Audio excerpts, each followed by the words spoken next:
Run.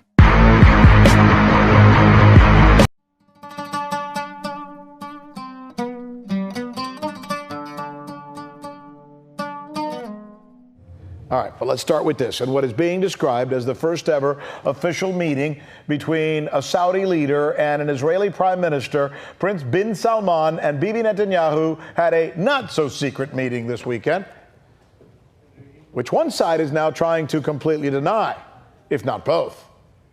If indeed these two leaders met and have agreed to normalize relations, the backlash in the Arab world could be significant. Correspondent Alex Mihaljevic now with a look at the Saudi-Israeli relations over time. It's the stuff that spy novels are made of. A clandestine meeting between international rivals to discuss the future of the Middle East. Israeli media sources say that Prime Minister Benjamin Netanyahu took a private jet to the Saudi Arabian city of Neom to meet with Saudi Crown Prince Mohammed bin Salman this past Sunday. Also at the meeting, American Secretary of State Mike Pompeo. Saudi Arabia's foreign minister has flat out denied that the meeting ever happened. A tweet he sent out states, "I have seen press reports about a purported meeting between HRH, the Crown Prince, and Israeli officials during the recent visit by Secretary Pompeo. No such meeting occurred. The only officials present were American and Saudi." Meanwhile, Mr. Netanyahu seemed to dance around the issue when confronted by fellow politicians in Israel. We heard that you were on a trip abroad in Saudi Arabia. That's the news we heard.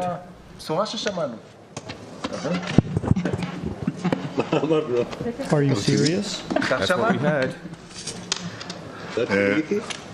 My friend, I have never addressed such things along the years, and I will not start with that now. And I can only tell you that for years as Prime Minister, I have spared no effort to strengthen Israel and expand the circle of peace, and with the help of God, we managed to do that with our neighbors, with the Emirates, with Bahrain, with Sudan, and I also hope that this wave will always grow and expand. According to Israel's Army Radio, Yossi Cohen, the director of Israel's spy agency Mossad, was also in attendance. One thing we do know for sure is that Mike Pompeo was in Saudi Arabia in what is likely to be his last official tour of the region. The reasons given for Netanyahu's alleged visit to Saudi Arabia are multifaceted. According to two Saudi government advisors, the two-hour meeting included discussions of normalization of ties between Israel and Saudi Arabia, as well as the subject of Iran. Israel and Saudi Arabia have historically been enemies. Saudi leaders have publicly ruled out forging ties with Israel before a Palestinian state is created, while in the same breath praising normalization deals between the Jewish state and Gulf Arab states. As for Iran, both Saudi Arabia and Israel consider the country an enemy. When contemplating this sit-down, it is hard to avoid the idea that the key players in the meeting add an air of intrigue to the event. Saudi Crown Prince Mohammed bin Salman, who has been blamed for the murder of journalist Jamal Khashoggi, is spearheading the modernization of his nation while cautiously supporting normalization with Israel, a move that could create backlash at home from conservative elements. Israeli Prime Minister Benjamin Netanyahu is facing accusations of corruption in his country, while he says he is working on broadening the circle of peace in the Middle East. Yossi Cohen has been the head of Israel's Mossad spy agency since 2016. He was once accused of receiving improper favors from an Australian billionaire, which he apologized for. He has close relations with directors of foreign intelligence agencies and has a history of condemning Iran. Secretary of State Mike Pompeo has played a key role in President Trump's effort to strengthen Israel's position in the Middle East through recognition from its Arab neighbors while forwarding the efforts to further isolate Iran. If the meeting did happen, it would be the first of its kind between the leaders of the two nations. Covert ties between Israel and Saudi Arabia are believed to have been growing in recent years. For RT, I'm Alex Mihaljevic. And joining us now on this is former UK MP George Galloway. Wow, so much to take apart here, George. First of all, you have a prince that seems to be defying a king. You have an isolation move being planned between a Secretary of State for an administration that only has 2 months left in power.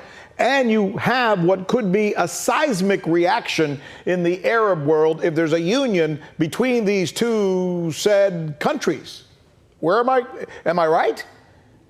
Yeah, It's very big news indeed. It's denied by Saudi Arabia, but frankly, of the two, I believe the Israeli version of events. And as you say, it's very high stakes indeed.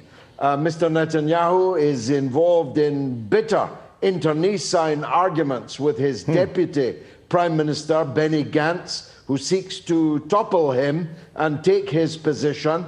The Crown Prince is now at odds with his own father, the King of Saudi Arabia, and of course with conservative clerics in the Sunni Arab world, Sunni Muslim world, but also beset by great indignation now amongst what's called the axis of resistance, led by Iran, but stretching all the way to the south of Lebanon.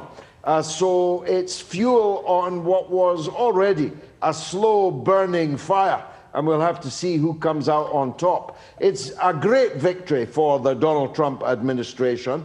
It's a great victory for Netanyahu, if it is true. It's a victory also on the other side for Mr. Erdogan, the rival leader of the Sunni Muslim world. He will not be slow to exploit this through his Muslim Brotherhood. I can't help but wonder if this is nothing more than a trial balloon. If they're floating this to see how it's received by conservative factions inside Saudi Arabia and others in the Arab world, and if it's taken the wrong way, they can just pull it back and say, oh, it was just the young prince. He gets a little excited. We would never do something like this. What do you think? Except, Rick, Bahrain, which is basically a large car park attached to Saudi Arabia, would never dare have a recognition with Israel without Saudi Arabian approval. To a slightly lesser extent, ditto the United Arab Emirates.